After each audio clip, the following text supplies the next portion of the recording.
Good morning students. पुनः एक बार और नवी राजस्थान सीनियर सेकेंडरी स्कूल की ऑनलाइन क्लासेज में आपका स्वागत है।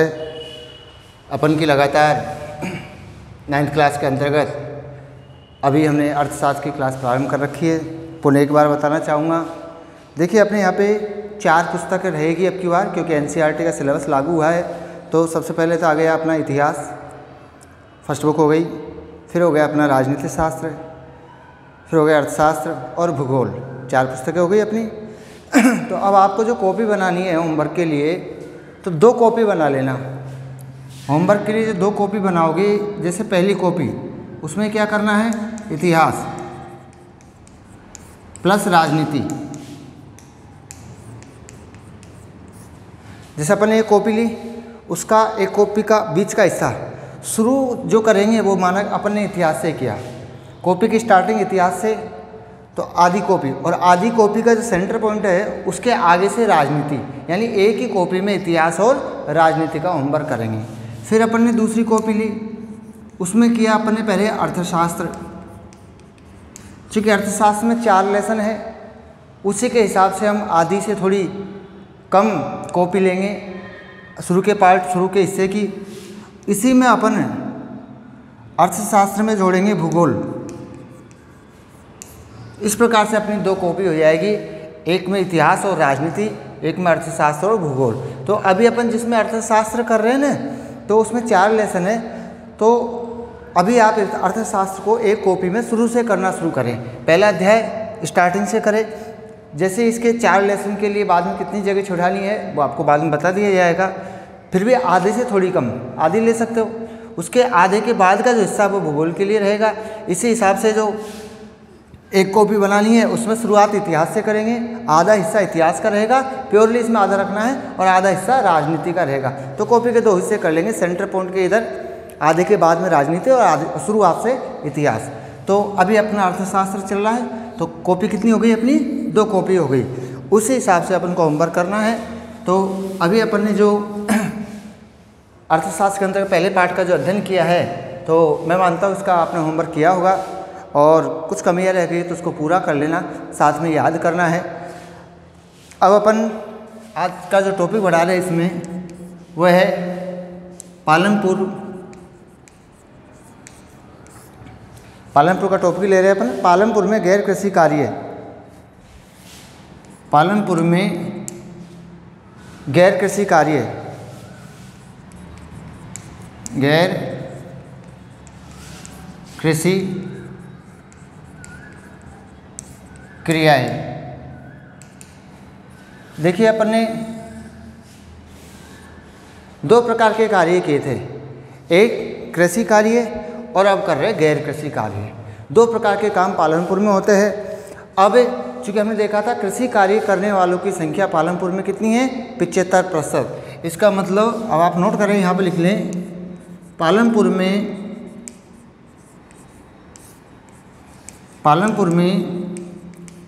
25% लोग, पालनपुर में 25% लोग गैर कृषि कार्यों में संलग्न है। यानी कुल वहाँ की जो जनसंख्या है उसका 25% लोग जो है गैर कृषि कार्य करते हैं। पालनपुर एक गांव है, छोटा गांव है, आपको पढ़ाया था। इससे 3 किलोमीटर आगे एक बड़ा गांव है जहाँ से इसका लेन देन और व्यापार होता है। उससे भी आगे उसी रोड पर जाएंगे तो एक शहर आता है, कस्बा आता है। तो ये एक ही रोड पे, इसका रोड बहुत सुंदर है। तो हम गैर कृषि कार्य के लिए हम देख रहे थे, गैर कृषि कार्य कुल कितने लोगों के द्वारा किया जाता है, 25% लोगों के द्वारा। अब उसमें गैर कृषि कार्यों में मुख्य कार्य क्या रहेगा, डेयरी का कार्य है। कौन सा कार्य है, डेयरी का कार्य।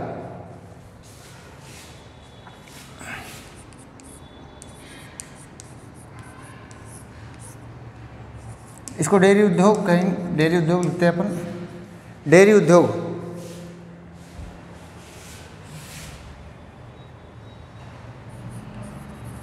एवं अन्य प्रचलित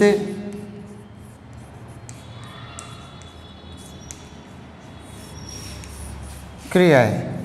तो ये वहाँ का व्यवसाय है डेयरी उद्योग। अर्थात पालनपुर के जो कुछ लोग हैं जो पशुपालन करते हैं, जिनके पास ज़्यादा पशु है, गाय है, भैंस है, वह अपने दूध को जो उनके पास का जो बड़ा गांव है रायगंज, जो 3 किलोमीटर दूर है, वहाँ जा कर के अपने दूध को बेचते हैं। चूँकि रायगंज में एक प्रशीतलन केंद्र खुला हुआ है, यानी दूध का जो कलेक्शन है, दूध संग्रहण केंद्र है यहाँ रायगंज में, इसका दूध का संग्रहण होता है। ये जो दूध संग्रहण है वो यहाँ किसने खोल रखा है? शाहपुर जो है, शाहपुर के 2 बड़े व्यापारी है, उन्होंने, नोट कर ले, शाहपुर के 2 बड़े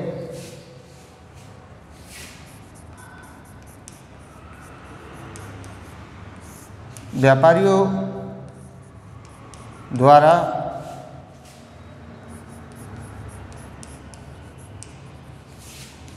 रायगंज में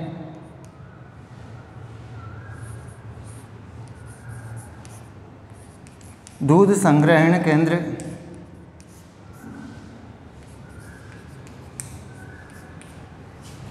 यानी प्रशीतलन कोल्ड स्टोरेज केंद्र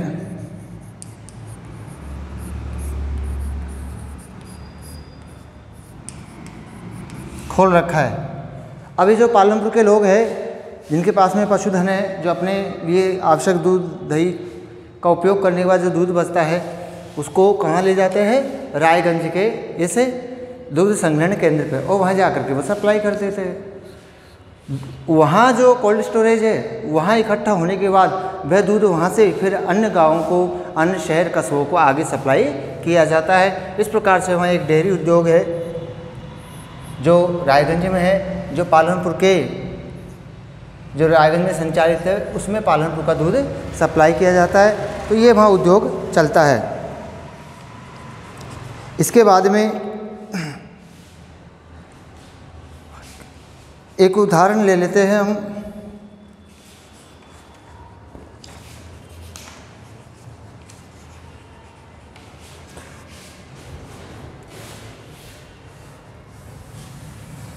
इसको नोट कर लिया आपने। तो ये गैर कृषि कार्य हो गया वहाँ का। अन्य भी कार्य है जिसमें छोटे स्तर पर व्यापार वगैरह है, जिसकी चर्चा करेंगे अपन। एक अपन उपभोग बचत उत्पादन का स्तर देख लेते हैं।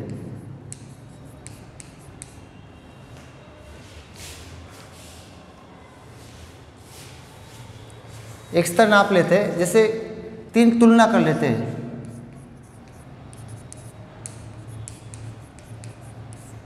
किसानों का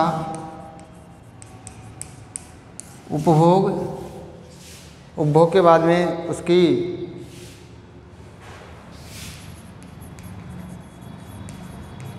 अधिशेष और उसकी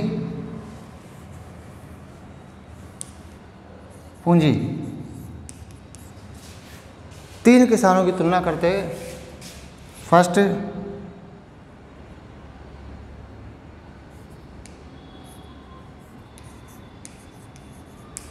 पहला किसान,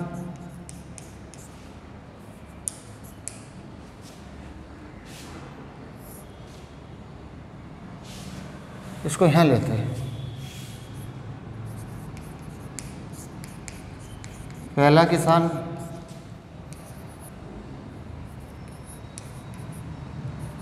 दूसरा किसान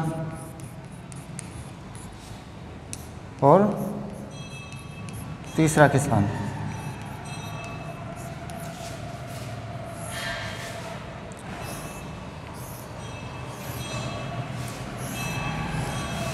अब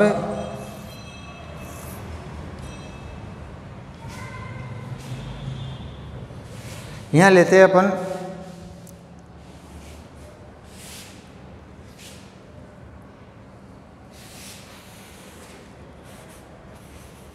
यहाँ लेते हैं पहला किसान,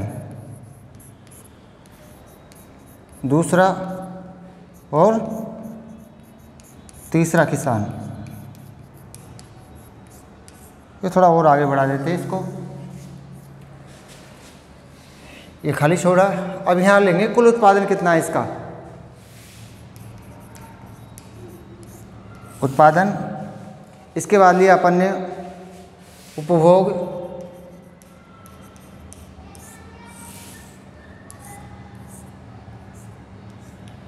फिर अपन ने ले लिया उपभोग के बाद में अधिशेष। ये जो अधिशेष है यही इसकी पूंजी भी है।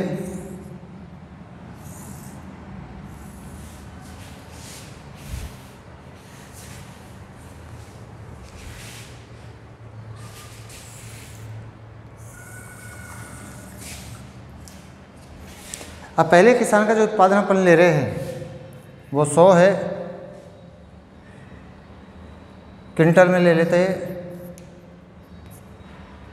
तो दूसरे किसान का जो उत्पादन है वो 80 है, तीसरे किसान का उत्पादन 60 है। उपभोग तीनों का बराबर है, 40 है,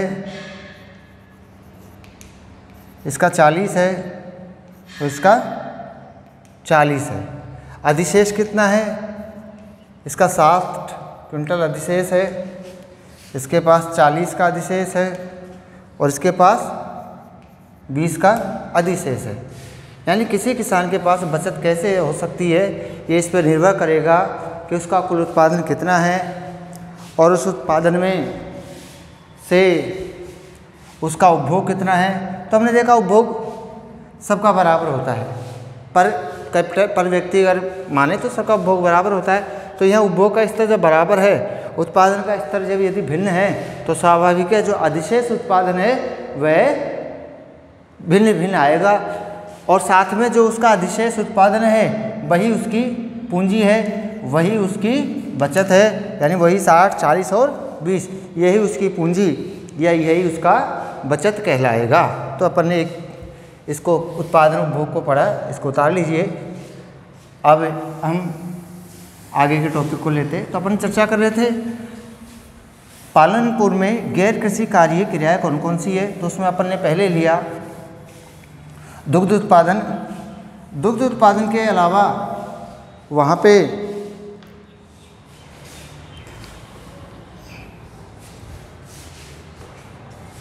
पॉइंट नंबर 2 डालते, पालन पूर्व में लघु स्तरीय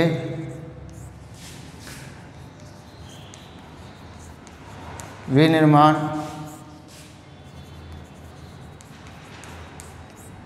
उद्योग, ये दूसरा गैर कृषि कार्य है। यानी पालनपुर में लिखते जाओ, थोड़ा सा लिख लो इसमें। पालनपुर में छोटे स्तर पर अर्थात अपने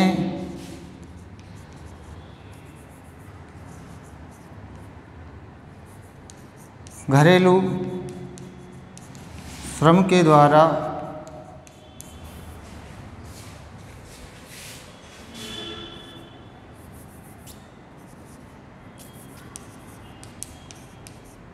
छोटे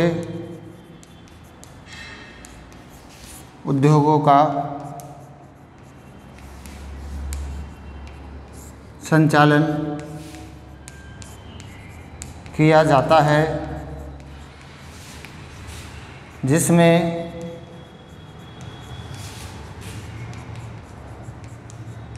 बाजार के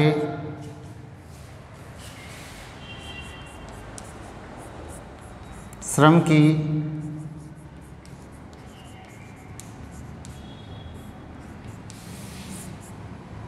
आवश्यकता बहुत ही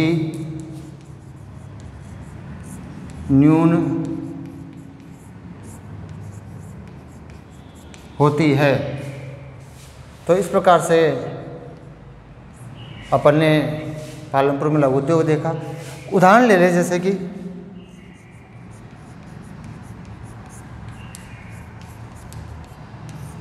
जैसे कि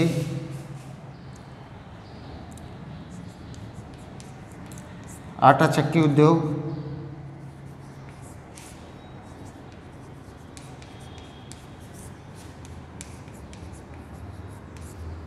तेल उद्योग,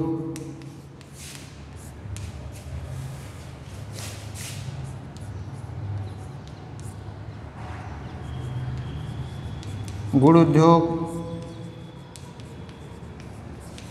आदि उतार लीजिए। तो ये छोटे स्तर पर जो उद्योग है वह पालनपुर में संचालित होता है। जैसे आटा चक्की, तो यानी गांव के जो लोगों का जो आटा है वो पीसने की चक्की है, तो जिससे वहाँ के गांव के लोगों का आटा पीस दिया जाता है।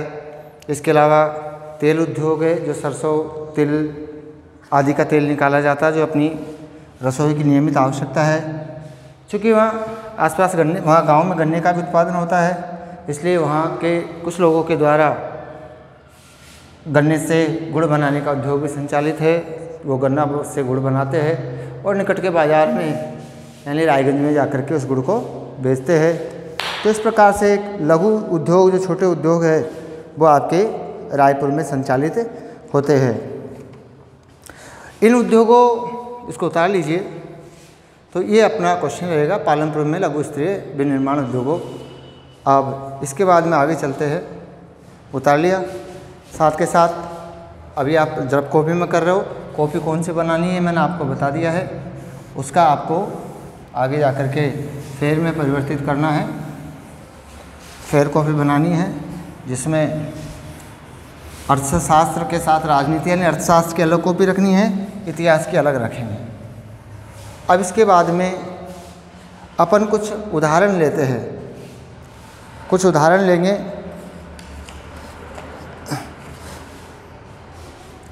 उद्योग से संबंधित गैर कृषि कार्य के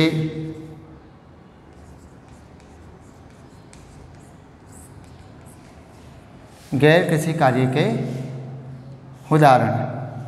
जैसे सबसे पहले लिया अपन ने नंबर 1 मिश्री लाल की कहानी लेते हैं।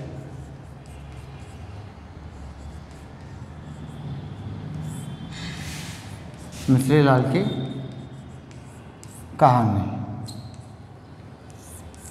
गैर कृषि कार्य में मिश्री लाल क्या करता है? ये कुछ पैसे संचित करके एक गन्ना पिरोने की मशीन खरीदता है। गन्ना चूँकि वहाँ का उत्पादन होता है, वहाँ किसानों से गन्ना लेता है, खरीदता है, और चूँकि उसने गन्ना पेरने की मशीन खरीद ली है तो उस मशीन से वह गन्ने का गुड़ बनाता है। क्या करता है? ये गन्ने से गुड़ बनाता है। कौन? मिश्री लाल। अब इस गुड़ को रायगंज के बाज़ार में, कहाँ पर? रायगंज के बाज़ार में बेचता है।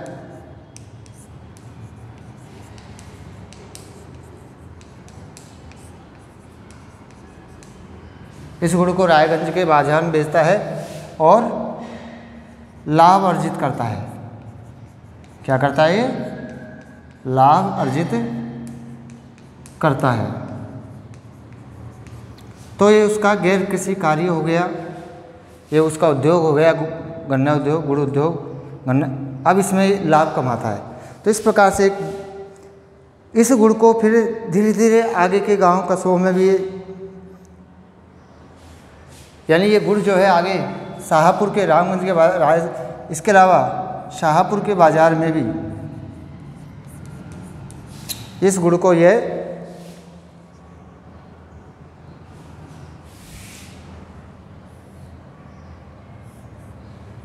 इसको रायगंज के साथ शाहपुर कर लो, इसको डायरेक्ट दो जगह नहीं करना पड़ेगा। वह लाभ अर्जित करता है शाहपुर के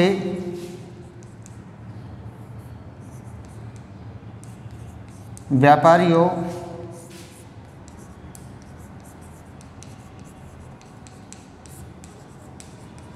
को बेचता है और वह लाभ अर्जित करता है। इस प्रकार से उसका अपना एक उद्योग है जो इसके द्वारा किया जाता है, चलाया जाता है। अब है इसके बाद में ये हो गया उद्योग। अब इसके बाद में अपन तीसरा पॉइंट लेंगे इसमें। इस उद्योगों का अध्ययन कर रहे थे। अब अपन पॉइंट नंबर 3 लेंगे। पालनपुर में दुकानदार। देखिए अर्थशास्त्र का जो अपन पहला अध्याय पढ़ रहे हैं पालनपुर, उसका ये लास्ट लेसन है और इसका लास्ट बिंदु है गैर आर्थिक क्रियाओं में पालनपुर में दुकानदार। अब पालनपुर में जो कुछ लोग हैं बहुत कम संख्या में है।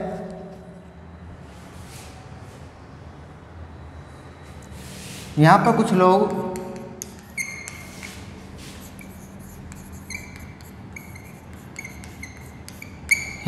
लोग वस्तु विनिमय करते हैं, यानी वस्तुओं का लेन देन करते हैं। तो कुछ लोग हैं, चूँकि वो बस स्टैंड है, बड़ा थोड़ा सा बड़ा गांव था ही, क्योंकि 450 घर है, लगभग 4,500 की आबादी है, तो इसलिए वहाँ बस स्टैंड है, क्योंकि यातायात के साधन भी है वहाँ। तो बस स्टैंड पे कुछ लोगों की मेन रोड पे दुकानें हैं, तो वह अपनी ही दुकान में या किसी की दुकान किराए पे लेकर के उन दुकानों में अपना व्यवसाय संचालित करते हैं। तो वहाँ दुकानदार है, यानी वहाँ व्यवसाय का वहाँ व्यवसाय होता है, लघु स्तर पर व्यवसाय होता है, यानी यहाँ लघु स्तर पर व्यवसाय होता है। तो अब यहाँ जो लघु स्तर पर व्यवसाय होता है, यानी कुछ वस्तुएं खरीदी जाती है, बेची जाती है, यानी जनरल स्टोर है। यहाँ पर क्या है? General store. जनरल स्टोर्स के द्वारा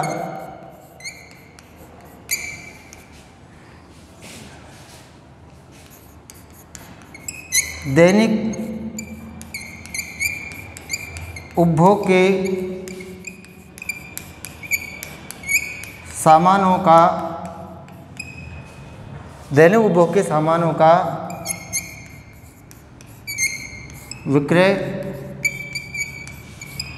किया जाता है। जैसे कि साबुन है, उदाहरण ले लें, जैसे साबुन, तेल, टूथपेस्ट, कुछ इसके अलावा बैटरी, मोमबत्ती और बहुत सारे उदाहरण जो आप भी लिख सकते हो। दुकानों में, गांव की दुकानों में क्या क्या सामान मिलता है, गुड़ है, चीनी है, चाय पत्ती है, बैटरी है, कुछ कपड़े भी, कुछ दुकानें जब अपने डेली यूजेज जो अपने जो क्या छोटे स्तर के कपड़े, टावल, बनियान वगैरह ऐसे वस्त्रों का भी वहाँ व्यापार किया जाता है, विक्रय किया जाता है। तो वहाँ ने कुछ लोगों ने दुकान खोल रखी है और इस प्रकार से गांव की आवश्यकता की जो चीज़ें हैं वहाँ पे बेची जाती है, उनका वहाँ पे व्यापार किया जाता है। अब ये हुआ अपना, उतार लीजिए इसको, ये पालनपुर का दुकान हुआ, यानी छोटा व्यवसाय हुआ। इसके बाद में अब अपन इसको 2 एग्जाम्पल्स से पूरा करेंगे, इस उद्योग को, व्यापार को। जैसे करीम की कहानी ले लेते हैं पहले एक। जैसे करीम है, वहाँ पे करीम की कहानी।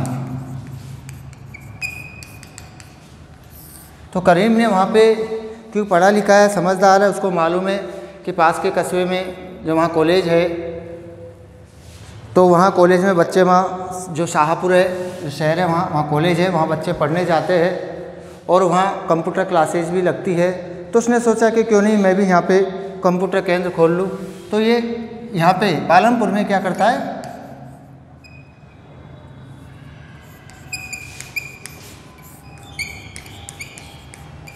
कंप्यूटर केंद्र खोलता है।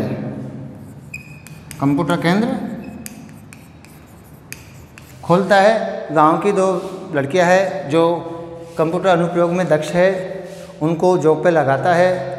और धीरे धीरे जो वहाँ गांव के विद्यार्थी शाहपुर जाकर के कंप्यूटर का प्रशिक्षण लेते हैं, कंप्यूटर चलाना सीखते हैं, वो यहीं पे कंप्यूटर चलाना सीखने लग जाते हैं। बाज़ार में ये दुकान खोलता है, कंप्यूटर लगाता है और 2 लड़कियों को रखे अपने गांव में कंप्यूटर शिक्षा देना प्रारंभ करता है। इस प्रकार से करीम में जो है एक नई तरीके से यहाँ रोज़गार चलाता है। अब इसके बाद में हम यातायात के बारे में ले लेते हैं। पॉइंट नंबर 4, पालमपुर में यातायात, परिवहन।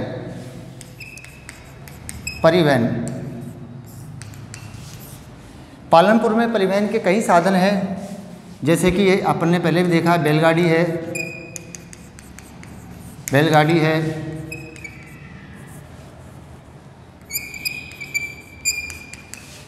भैंसा गाड़ी है, भैंसा बग्घा है, इसके अलावा ट्रैक्टर है, ट्रक है,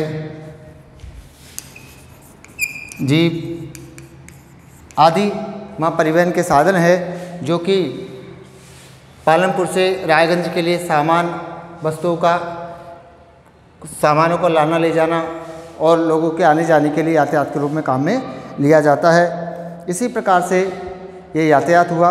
इसके बाद में एक किशोर है, जैसे किशोर की कहानी और ले लेते हैं इसमें लास्ट में।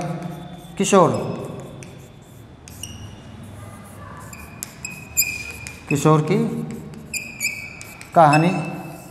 किशोर क्या है कि एक विशेष जो प्रोग्राम चलता है, उस प्रोग्राम में बैंक से ऋण लेता है। क्या करता है?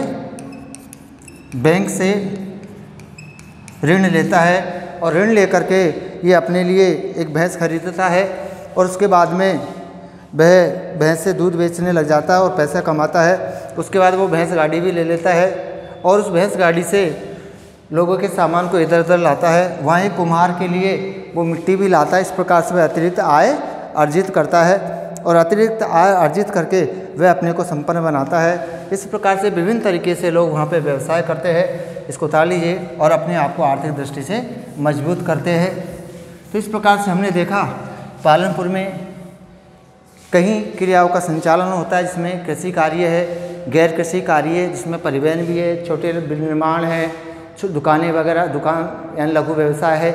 ये सब कार्य जो है पालनपुर में होते हैं। यानी इसके माध्यम से, पालनपुर के माध्यम से हमने संसाधन, व्यवसाय, कृषि, उत्पादन, विनिर्माण, परिवहन आदि विभिन्न चीज़ों को समझने का प्रयास किया है। ये अपना पाठ पूरा हुआ। इस पाठ को जो है आपका होमवर्क कंप्लीट करना है, इस पाठ को याद करना है। अपने अर्थशास्त्र का पहला पाठ पूरा कर लिया है, ये पूरा हो गया है। इसका होमवर्क सबको याद रखना है, याद करोगे और होमवर्क भी करोगे। इसके बाद अपन नेक्स्ट क्लास में हिस्ट्री स्टार्ट करेंगे। इसमें अभी अपन ने जो किशोर की कहानी पढ़ी, उसमें 2 क्वेश्चन नोट कर ले। किशोर की स्थायी पूंजी क्या है? कुछ प्रश्न देख ले। जैसे प्रश्न नंबर 1 अपन ने किशोर को पढ़ा था। अभी किशोर की कुछ प्रश्न उतार लीजिए। किशोर की स्थायी पूंजी क्या है? तो अपन ने देखा वो भैंस का रेता जिससे दूध का व्यापार करता है, वह उसकी स्थायी पूंजी है। इसलिए क्वेश्चन नंबर 2 अपने शुरू में कृषि कार्य में देखा था। पालनपुर में बिजली के प्रसार से किसानों को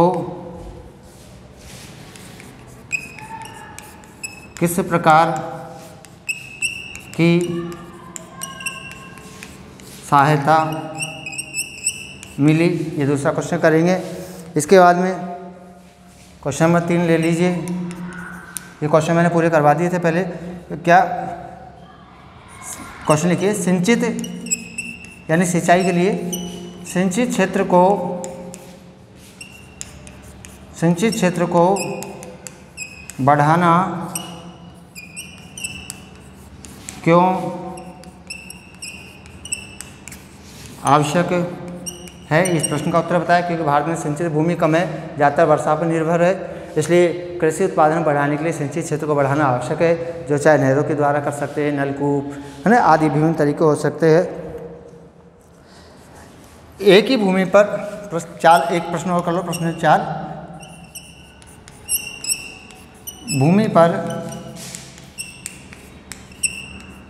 उत्पादन बढ़ाने के क्या तरीके हो सकते हैं? ये आप क्वेश्चन करेंगे। इसी के साथ अपना पाठ पूरा हुआ। होमवर्क के लिए मैं बार बार कह चुका हूँ, इस अध्याय का अर्थशास्त्र का ये पाठ किया अपन ने, इसका पूरा होमवर्क करना है, इसको याद करना है। सभी काम जब तक क्लास नहीं लगे ऑनलाइन ही करना है आपको। अब इसके बाद में अपन नेक्स्ट क्लास में इतिहास का अध्ययन करेंगे। कॉपी के लिए बता दिया मैंने आपको। जो पहले कॉपी बनाओगे इसमें अर्थशास्त्र का काम करोगे, आधे हिस्से के बाद पॉलिटिकल का करेंगे। ऐसे ही अब जो नेक्स्ट क्लास में हिस्ट्री पढ़ेंगे उसके लिए फिर अलग कॉपी बनाएंगे, जिसमें हिस्ट्री के साथ पॉलिटिकल साइंस होगा और इकोनॉमिक्स के साथ ज्योग्राफी होगा। आज की क्लास पूर्ण हुई, अब नेक्स्ट क्लास में मिलते हैं।